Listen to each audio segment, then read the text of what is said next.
SIR 2026 সংক্রান্ত একটি নতুন আপডেট নিয়ে আজকের ভিডিও।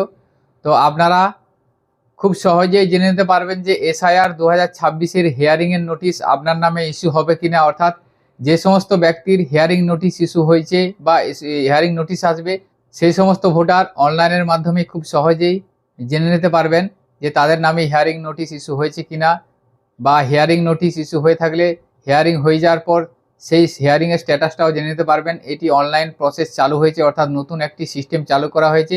আপনারা আপনাদের ভোটার কার্ড নাম্বার দিয়েই সার্চিং করে জেনে নিতে পারবেন যে আপনাদের হিয়ারিং নোটিশেস সম্পর্কিত। তো এই প্রসেসটি আজকের ভিডিওর মাধ্যমে দেখাবো। ভিডিওটি স্কিপ না করে আপনারা সম্পূর্ণ দেখবেন এবং আমাদের সাথে থাকবেন। আমাদের চ্যানেলে যদি আপনারা নতুন হয়ে থাকেন চ্যানেলটিকে সাবস্ক্রাইব করে রাখবেন। তো সর্বপ্রথম আপনারা voters.eci.gov.in এই পোর্টালটি ওপেন করবেন। এই পোর্টাল ওপেন করার পর আপনারা দেখুন লগ ইন এবং সাইন আপ দুটো অপশান পেয়ে যাবেন। এখান থেকে আপনারা এই পোর্টালে যদি ফার্স্ট টাইম হয়ে থাকেন সেক্ষেত্রে সাইন আপ অপশানে ক্লিক করবেন। ক্লিক করার পর আপনারা এখানে মোবাইল নাম্বার, ইমেল আইডি এবং ক্যাপচারটা দিয়ে কন্টিনিউ অপশানে ক্লিক করে নাম এবং বিভিন্ন ডিটেলস দিয়ে আপনারা একটা রেজিস্ট্রেশন করিয়ে নেবেন যদি এই পোর্টালে আপনারা প্রথম হয়ে থাকেন। এবং যদি আপনাদের এই ভোটার্স পোর্টালে যদি অলরেডি অ্যাকাউন্ট ক্রিয়েট করা থেকে থাকে সেক্ষেত্রে আপনারা সরাসরি আপনাদের মোবাইল নাম্বার দিয়ে লগ ইন করে নেবেন। লগ ইন করার জন্য এখানে রেজিস্টার মোবাইল নাম্বার জায়গায় মোবাইল নাম্বার দিবেন, দেওয়ার পর ক্যাপচারটা লিখে রিকোয়েস্ট ওটিপি অপশানে ক্লিক করবেন। এরপর আপনাদের রেজিস্টার মোবাইল নাম্বারে একটি ওটিপি পাঠানো হবে, সেই ওটিপিটা এখানে লিখবেন। লেখার পর ভেরিফাই অ্যান্ড লগ ইন অপশানে ক্লিক করবেন।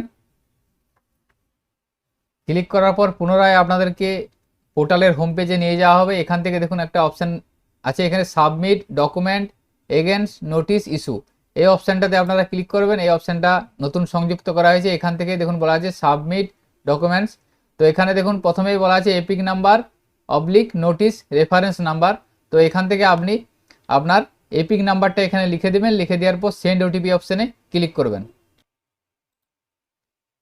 সেন্ড ওটিপি অপশানে ক্লিক করার পরে দেখুন এপিক নাম্বারের সাথে যে মোবাইল নাম্বারটি সংযুক্ত করা আছে সেই মোবাইল নাম্বারটা দেখুন এখানে লাস্টের 4টে ডিজিট এখানে শো করছে। এই মোবাইল নাম্বারে ওটিপি পাঠানো হবে। এখানে ইন্টার ওটিপির জায়গায় ওটিপিটা লিখে দেবেন। লিখে দেওয়ার পর সার্চ অপশানে ক্লিক করবেন। সার্চ অপশানে ক্লিক করার পর দেখুন একটা এরর শো করছে no notice has been generated as on day, অর্থাৎ আমি যে এপিক নাম্বার বা ভোটার কার্ড নাম্বারটি দিয়ে সার্চ করলাম এই ভোটার কার্ড বা এপিক নাম্বারে কোনোরূপ এসআইআর এর শুনানির নোটিশ ইস্যু করা হয়নি, সেই জন্য এখানে এরর আসছে এবং এখানে জানিয়ে দেওয়া হচ্ছে যে এই এপিক নাম্বারে কোনো নোটিশ ইস্যু করা হয়নি।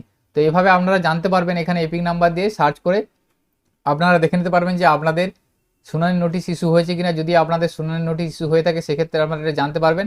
এছাড়াও অনেক এপিক নাম্বার দেওয়ার পর দেখবেন এখানে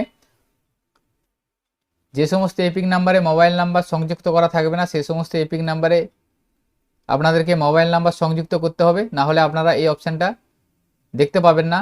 দেখুন এখানে আমি অন্য একটা এপিক নাম্বার দিয়ে সার্চ করলাম। সার্চ করার পর একটা মেসেজ আসছে this epic number is not linked with any mobile number, অর্থাৎ এই এপিক নাম্বারের সাথে কোনো মোবাইল নাম্বার লিঙ্ক করা নেই, সেই জন্য এটা এই ধরনের মেসেজ আসছে। এখানে 8 নম্বর ফর্ম ফিল আপ করে সেই এপিক নাম্বারের সাথে মোবাইল নাম্বার সংযুক্ত করতে হবে, তাহলে এই পরিষেবাটা আপনারা পেয়ে যাবেন। যদি এই ধরনের মেসেজ আপনাদের এসে থাকে সেক্ষেত্রে আপনারা ক্লিক হেয়ারে ক্লিক করে আপনারা 8 নম্বর ফিল আপ করে সেখানে মোবাইল নাম্বারটা সংযুক্ত করে আপনারা আধার ই সাইন করবেন, সাথে সাথে আপনাদের মোবাইল নাম্বারটি এপিক নাম্বারের সাথে লিঙ্কেজ হয়ে যাবে। পুনরায় আপনারা এখানে এসে সার্চ করবেন। সার্চ করার পর আপনাদের মোবাইলে ওটিপি দিয়ে আপনারা দেখে নিতে পারবেন যে আপনাদের এপিক নাম্বার বা আপনাদের হিয়ারিং নোটিশ ইস্যু হয়েছে কিনা।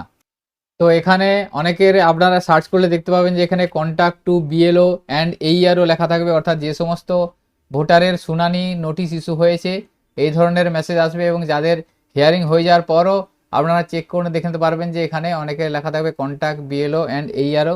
সেক্ষেত্রে আপনারা বিএলও অথবা এইআরওর সাথে কন্ট্যাক্ট করতে পারবেন, অর্থাৎ আপনারা এখানে ভোটার কার্ড নাম্বার দিয়ে সার্চ করে দেখে নেবেন যে আপনাদের এসআইআর কী পজিশনে আছে সেটা আপনারা স্ট্যাটাসটা দেখে নিতে পারবেন।